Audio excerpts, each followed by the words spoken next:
Hola chicos, ¿cómo están? Acá Noelia nuevamente. En este video vamos a ver aplicaciones del diodo. En realidad lo que vamos a ver es un ejemplo de cómo trabajar con diodos. Vamos a hacer un breve repaso de lo que era trabajar con rectas de carga que habrán visto en teoría de redes 1. Bien, lo que vamos a ver es un circuito básico serie. Básicamente es un circuito compuesto por una fuente, una resistencia y un diodo, ¿sí? Ahí lo que tenemos. Fuente de 4 volts, resistencia de 1K y un diodo que vamos a utilizar entonces para ese diodo el modelo lineal para no tener que usar la ecuación de Shockley que es exponencial.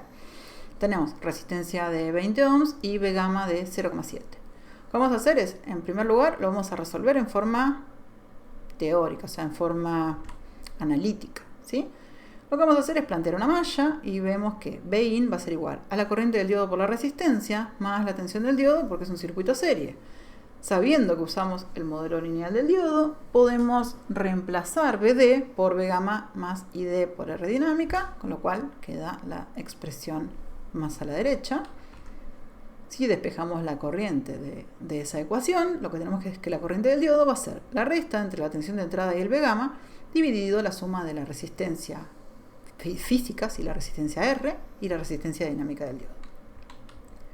Si despejamos, ¿sí? Teniendo todos los datos, tenemos que la corriente en el diodo es 3,23 mA y la tensión en el diodo es simplemente reemplazar esa corriente en V gamma más ID por RD.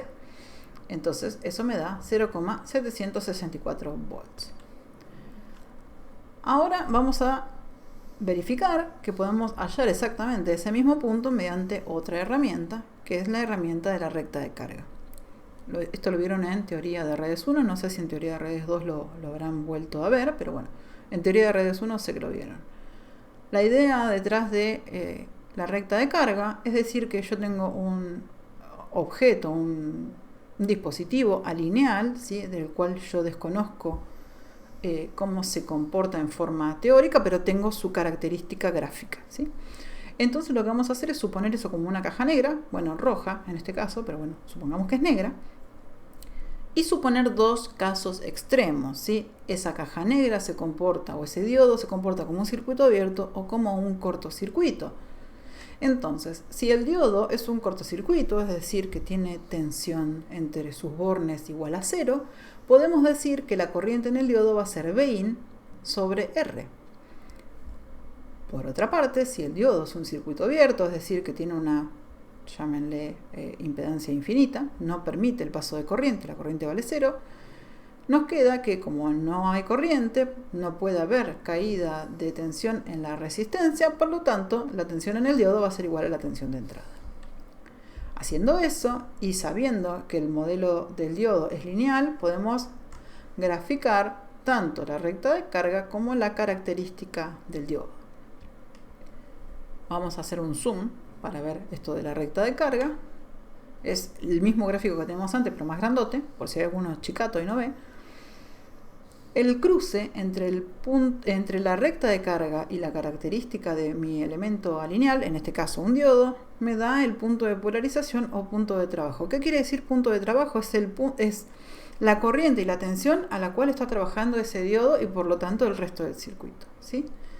Ahora, fíjense que yo la recta de carga puse el cruce con el eje de las tensiones V de Thevenin y el cruce de las corrientes como V de Thevenin sobre R de Thevenin. ¿Por qué?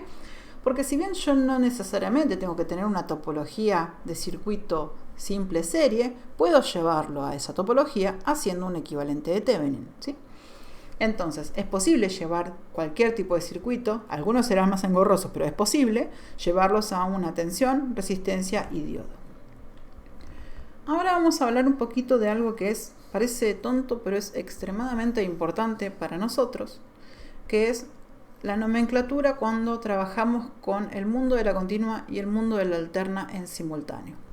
Esto va a ser algo que ocurre en la mayoría de las aplicaciones, no solo en esta materia, sino en la mayoría de las materias subsiguientes, ¿sí?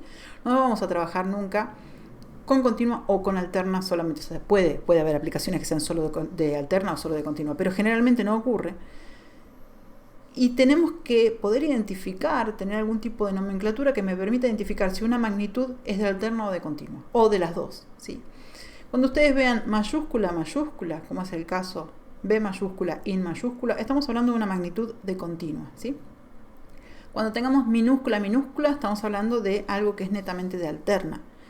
Pero cuando vean minúscula y mayúscula, estamos hablando de que tenemos alterna más continua, ¿sí?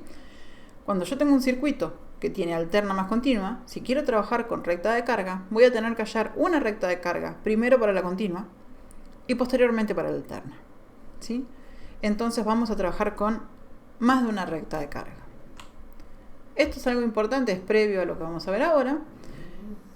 Cuando tenemos, ahora vamos a ver a qué nos referimos con que sean iguales. Cuando tenemos circuitos de alterna y de continua que son iguales, entre comillas, o sea que la resistencia equivalente, ese modelo que teníamos, fuente resistencia diodo, esa resistencia es igual, vamos a estar frente a un modelo que tiene rectas de carga paralelas, ¿sí? La recta de carga de alterna y la de continua van a ser paralelas. Si los circuitos de alterna y continua son distintos, que tienen distinta resistencia, van a tener rectas de carga que no son paralelas y se van a cortar en un punto, ¿sí? Ahora vamos a echar un poco de luz sobre este tema.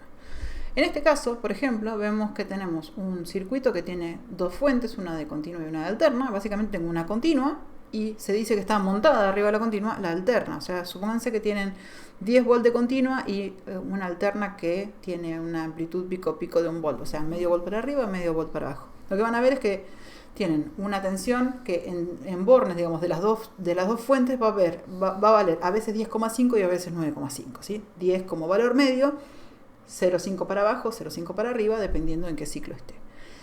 Ahora, trabajar en los dos mundos en simultáneo no es algo muy recomendable y es algo bastante engorroso y que lleva a algunos problemas y es fuente de muchos errores. Entonces lo que solemos hacer es aplicar superposición para trabajar por un lado con la continua y por el otro lado con la alterna. Al hacer esto, vemos que los circuitos son muy parecidos, ¿sí? Tenemos la misma resistencia, la fuente obviamente es distinta, pero topológicamente son similares. A esto nos referimos con que el circuito sea igual. En este caso, entonces, lo que vamos a tener, esa resistencia es igual para los dos circuitos. Vamos a tener rectas de carga que en alterna y en continua van a ser paralelas. O sea, la pendiente van a ser iguales. Fíjense que lo que voy a tener es, en rojo sería la recta de carga de continua, y después la recta de carga en alterna va a variar dependiendo en qué punto de la alterna me encuentre, ¿sí? En los casos extremos serían las líneas punteadas, que sería un extremo, digamos, un pico positivo y un pico negativo, me generarían esos dos, ese rango, y cuando pasa por el valor 0, la recta de carga de alterna va a coincidir con la recta de carga de continua, ¿sí? Vamos a tener una zona de trabajo. Ahora, cuando decimos que tenemos circuitos diferentes, este es un ejemplo. Si vamos a tener un capacitor que para los fines prácticos vamos a suponer que tiende a infinito, o sea que no se ve alterado por el valor de frecuencia de la fuente alterna, entonces lo que tenemos es que cuando aplicamos superposición, en continua ese capacitor no, digamos, bloquea todo tipo de señal, con lo cual no hay manera de acceder a la resistencia R2, ¿sí? O sea, no forma parte del circuito esa resistencia R2, bloquea la continua del capacitor, y en alterna el capacitor se comporta como un cortocircuito porque estamos diciendo que es un capacitor de valor infinito, o sea, un capacitor ideal. Con lo cual, si hacemos el modelo de Thevenin, ¿sí?, de uno y otro, vamos a ver que, vamos a suponer el caso más naif, ¿sí?, el caso más básico, que sería que las dos resistencias fueran iguales. En el caso de continua, ¿sí?, vamos a tener, supónganse, una resistencia de 1K, y en el caso de alterna vamos a tener una resistencia de 500 ohm porque van a estar en paralelo y va a disminuir. Entonces, obviamente las rectas de carga ya no van a ser iguales, ¿sí?, y se van a cortar. ¿Dónde se van a cortar? Acá hay que hacer una aclaración. Las rectas de carga de alterna, dijimos, son infinitas rectas, ¿sí? Digamos, los casos extremos, los puntos extremos son los dos bordes que simbolizarían que Bin esté en su máximo positivo o que Bin esté en su máximo negativo. La recta punteada del centro es cuando Bin está cruzando por 0. Vamos a imaginarnos ese punto, Bin cruzando por 0. La recta de carga de alterna, cuando la fuente de alterna vale 0, ¿sí?, cuando está cruzando justo por el punto 0, tiene que cortar exactamente con la recta de carga de continua en el punto de polarización. O sea, el punto ese en el que se cruza la recta roja, ¿sí?, la recta del medio punteada y la recta de carga del diodo tienen que converger esas tres rectas en un punto, ¿sí? No pueden no coincidir. Es lo que les estoy mostrando ahora en este zoom. Tenemos por un lado la recta azul, que es la característica del diodo. En rojo la recta de carga de continua. Y en rosas las rectas de carga alterna, que la del medio se corresponde con el valor del cruce por cero de la fuente alterna. En ese punto se tienen que cruzar las tres rectas. Acá les hago una especie de como resumen. Tenemos dos rectas de carga a grandes rasgos, ¿sí? Una con pendiente -1 sobre R1, que es la de continua, y una con pendiente -1 sobre R1 en paralelo con R2, que es la de alterna. RCC es como generalmente nosotros le llamamos a la resistencia de continua y RCA a la resistencia de alterna, ¿sí? La recta de carga central, ¿sí?, que de la parte de alterna la vamos a llamar, ahora yo la llamé CA1, recta de carga 1. Se da cuando justamente tenemos un cruce por cero de la fuente alterna.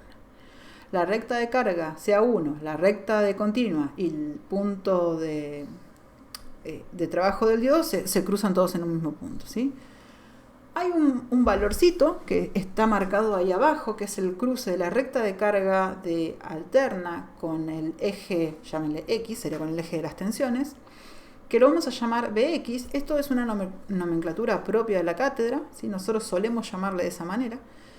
Y ese punto vale B de Q más I de Q por RCA. Fíjense que es como que mezclara valores de polarización de continua con la resistencia de alterna, ¿sí? Pero bueno, ese es un punto muy importante y que lo vamos a utilizar bastante.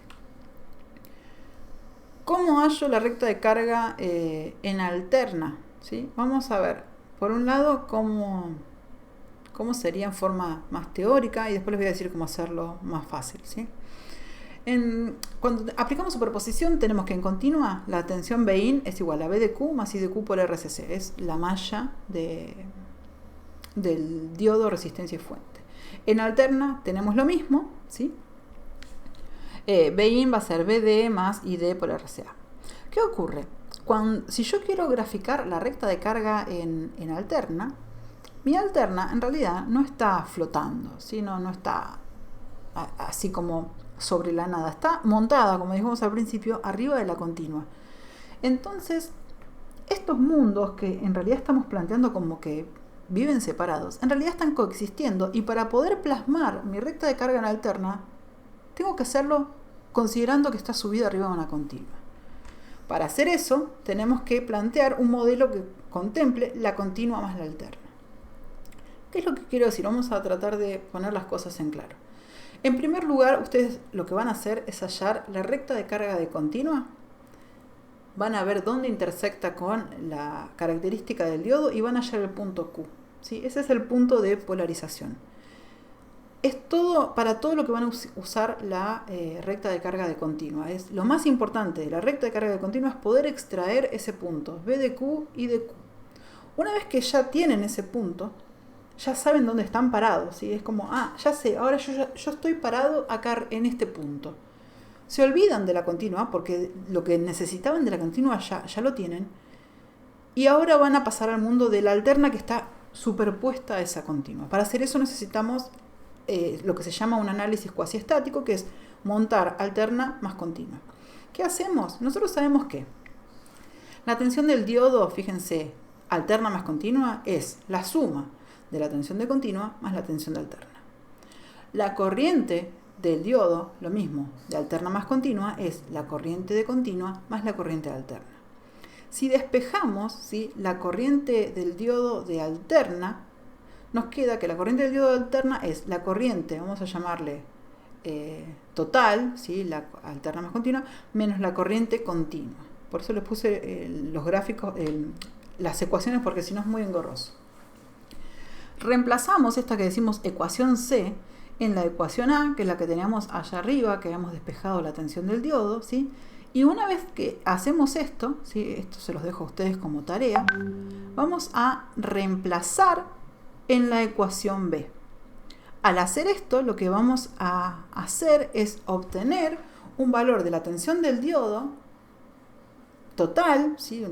Cuasi estático, alterna más continua, que vamos a ver en azul una parte que depende netamente de la parte continua, de la parte de polarización, y una parte que depende de la parte alterna. Para hallar ese valor, eso sería el modelo entero. Ahora, si yo quiero hallar el valor SBX que tenía, ¿sí? SBX es la tensión del diodo cuando la corriente del diodo vale 0, la corriente total vale 0, y la tensión de alterna vale 0, si la tensión de fuente de alterna. Si hacemos eso y despejamos, obtenemos el valor azul que vemos ahí, ¿sí? BD, cuando ocurre eso, corriente de diodo 0 y tensión de fuente alterna 0, me da el valor BX. Es engorroso, pero es la forma teórica de hacerlo. ¿Por qué lo damos? Normalmente este tema no solíamos darlo, y siempre surge la pregunta de ¿y por qué BX vale eso? Entonces decidimos dárselos, mostrarles lo engorroso que es obtener ese valor en forma teórica, para que sepan de dónde sale, pero no vamos a hallar la recta de carga en alterna de esta manera. ¿Cómo vamos a hallar la recta de carga en alterna? Ya terminamos. Simplemente haciendo lo siguiente. Ustedes saben dos cosas. Saben por un lado que la recta de carga en alterna, la que es cuando la tensión de entrada vale 0, ¿sí? Digamos el cruce por 0, sabemos que tiene que pasar por el punto de polarización. O sea, ahí tenemos un punto para la recta. Recuerden que una recta la podemos hallar sabiendo dos puntos. Sabemos que tiene que pasar sí o sí por el punto B de Q y de Q. Y además sabemos otro dato de la recta alterna, de la ecuación de alterna. Sabemos que su pendiente es la inversa, es menos 1 sobre la R de la resistencia de corriente alterna. Sabiendo la pendiente y sabiendo que pasa por un punto, van a despejar la ordenada al origen y ya está. Ahí tienen la ecuación de la recta. Igual lo vamos a ver en la práctica. Pero no quiero dárselo porque estoy pisándolo a Emilio todo el tiempo que les va a dar la práctica. Así que bueno, el siguiente tema es rectificadores. El tema de rectificadores, ya van a ver, es un tema que se los damos para que tomen conocimiento, no es un tema en el cual nos vayamos a expertizar en esta cátedra, pero hemos notado que no se los da a nadie a lo largo de la carrera y son circuitos que suelen aparecer en todos lados. Entonces, bueno, aunque sea para que sepan qué son y dónde buscar información sobre ellos. Así que bueno, chicos, nos vemos en un próximo video y adiós.